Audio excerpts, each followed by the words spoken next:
What's up, everybody? How long has it fucking been? Huh? How long? It's been a while. But, anyways, I just sitting around actually had a free minute, so I thought, hey, I haven't made a damn video in a long time, so what the hell? So, what's the latest and greatest stuff going on? There's so much that I haven't talked about. But fuck it, there's too much. So, I ain't even gonna try. So, we're just gonna start with what's going on today. What? Steve Jobs died? Holy shit! Did it hit? Was it a holy shit moment for you all too when you heard the news? It's like I didn't know. I mean, I knew it was coming, but fuck, wow, what a surprise. Apple, I believe, will be just fine. I mean, they'll be fine. That's not my concern. But damn, Steve Jobs died. I really admired the guy. He was, he's like what's his name said. He's the kind of person that comes along about once every 250 years. He really did change the world we live in. I mean, if it wasn't for Steve Jobs, we'd still be fucking listening to CDs. Fuck that scene. Fuck all that. I don't need those CDs packing that shit around. No. I mean, he revolutionized how we entertained ourselves. And I really think people need to step back and really think about that. What's his name? Tom Brokaw or somebody? I don't know if that was who it was. That's probably wrong. Said if you just go out on the block, any block, and watch people as they walk by, you'll see how Steve Jobs changed everything. And it's true.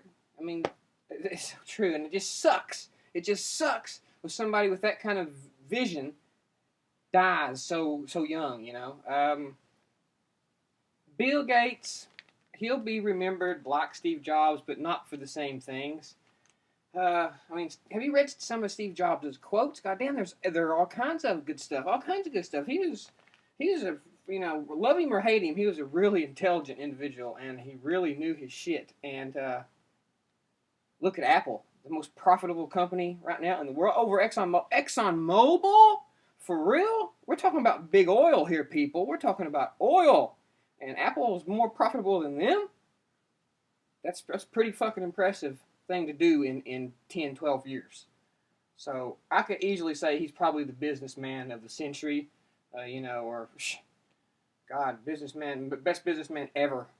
Actually, really, I mean, up there with the big names. But yeah, I guess that's the most recent big happenings going around Apple. I think Tim Cook will run Apple just fine. I don't think it's going to be a problem for Tim Cook to run Apple. I'm sure that they have a plan for 10, 20 years down the road. I'm sure Steve Jobs and everybody worked all this out before the motherfucker died.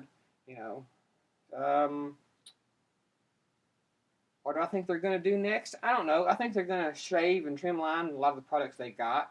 I'm hearing things about an iPad 3 being thicker but with a better display. I don't know. That's kind of taking one step forward, two steps back maybe. I don't know. Maybe I'm wrong because I was wrong about the iPhone 4. I said, that's not fucking the iPhone 4. I said Apple wouldn't design something that looked square like that, would they? And I was wrong as shit. So I might be wrong about this too. So it might end up being a little thicker. I don't know.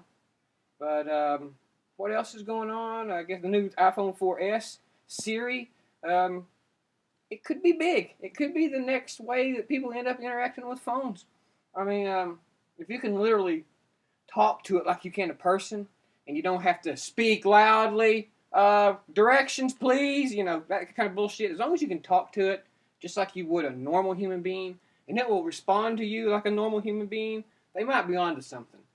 But until that day comes, I haven't used it yet, so I don't know how fluid it is, how nice it is. I haven't used Siri. I haven't got a 4S. I got a 4. Yeah, in my OtterBox. It makes it a little bulky. The OtterBox does. But goddamn, it's like a tank now. This is my second one because I dropped the first one and it busted, and it was in a case. But it landed face flat down like perfect. I'm talking, bam, right on the concrete. I mean, it didn't even bounce. It was just like crack. And I said, fuck. But anyway, I took it back to the Apple Store and they replaced it for free. Free. That's right. They didn't make me pay shit, so that's one of the things we love about Apple. And it was my fucking fault, my fucking fault, and the motherfuckers replaced it anyways for free. I'm sure if I did it again, they'd charge me, but the first time they did it for free, and they didn't have to do that. So, thank you, Apple, by the way. But now this covers the screen. It covers the screen. Everything's good to go. I could drop this, man. well, it's carpeted here, but I could drop that on the concrete and it wouldn't even phase it. So I keep my OtterBox on my phone. I learned the hard way that you need to keep a case on your phone, and it does feel fucking good without a case on it. You know, the sleek glass, it's all light and shit. It feels good in your hand. I like to use it with it when, you know, I like to use my iPhone bareback, but goddamn, I broke one and I need to keep a case on it. And if I'm going to keep a case on it, it's going to be the OtterBox because I've broke them with cases on them before. And that's the only one that I have 100% faith in. You know, it's not waterproof or nothing, but fuck, it's splash proof at least. I got me a new MacBook Air right here. I'm using it. It's poetry in fucking motion, people. Poetry in motion. It is a beautiful, gorgeous machine, and it is fast.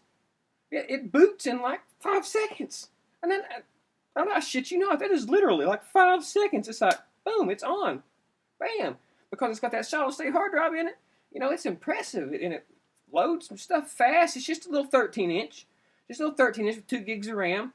You know, I'm not making big Final Cut Pro videos on it or nothing like that, but you know, it has really impressed me, and it don't quit either. It goes and it goes. No matter how many windows I open, no matter it don't really slow down. It plays back Netflix, no problem. Plays back iTunes wonderfully. I mean, I am completely and 100% totally satisfied with my MacBook Air, little 13-inch MacBook Air. So, did I say 13? Have I been saying 13-inch? I'm sorry, I got the smaller one. I think, what, the 11-inch? 12-inch? I don't know how many fucking inches it is. 11 inches? So that's the one I got, the smallest one, not the 13-inch. I'm sorry, I apologize for that. But it's nice because it's sleek, it's compact, it's fast, and if you're going to get a MacBook, man, I have a hard time not recommending a MacBook Air. You know, maybe if you want a faster one or one with more storage, you know, that's you, so be it. But these big, thick MacBook Pros nowadays that have the DVD drive in them still, DVDs, fuck a DVD. I understand people do need them for games and shit. Okay, whatever. Okay, I'll give you that. But other than that, goddamn, they're just so thick and everything just to have a DVD player, because I've had them with DVD players before, and I'm not a big gamer, and I don't watch a lot of DVDs anymore because I use iTunes. So I just added space and expense that I don't need, and they're a lot heavier. This little MacBook Air, 11-inch MacBook Air, holy shit, man, it's like a pound or something, 2 pounds, and it's sturdy. You know how you'd think if you held it out like by the corner, if you opened it up and held it by the corner, it feels like it'd be like flint, but it's not. It's solid as fuck, and it's really good. And I'm just not going back to a thick laptop again. I don't think I need to, unless now again I'm put in a position to where I need to. I'm sure there's several people out there that need a more powerful laptop with more storage and stuff, and the MacBook Pro is good for you. The MacBook Pro. I don't know what I've been fucking saying. I'm talking about the MacBook Air and the MacBook Pro. I don't need the MacBook Pro to be that thick because my little Air does wonderful. And, you know, I like small and light. Even if it's 13-inch. I heard they're working on a 15-inch MacBook Air. That'd be nice. If they got a 15-inch MacBook Air and can option it a little bit better with more storage and stuff, I can see them phasing out the MacBook Pro line altogether. That's just too many products. That's not Apple. Apple is usually slimlines products. They only have a few products, but they've got a lot of products. And, you know, if the MacBook Air gets much more powerful, it's going to overlap the MacBook Pro, you know, and there'll just be no need for one or the other. And the way DVDs are going, if you need one to use it for games or something, fuck, buy that little $100 add-on or go buy a USB one for $50 somewhere. You really don't need a DVD player unless you just watch movies constantly or something. I don't know, that would be weird. Carry around a stack of DVDs so you can watch them in your laptop. That's just, you don't need it. So, what else has been going on? Anything else? No, that's about it. I just wanted to touch base with you guys. I'm going to do one of these videos once in a while. Maybe not as often as I used to, because I got so much shit going on. But I am going to try to get on here and do this once in a while, just to keep the account active, to keep, you know, people to know that I haven't packed up my shit and left. I'm still around. So I appreciate y'all tuning in on this and listening to me jibber jabber about bullshit. But that's what these videos are for, right? Just a jibber jabber and bullshit. So we'll see you next time. Oh yeah, OS 10.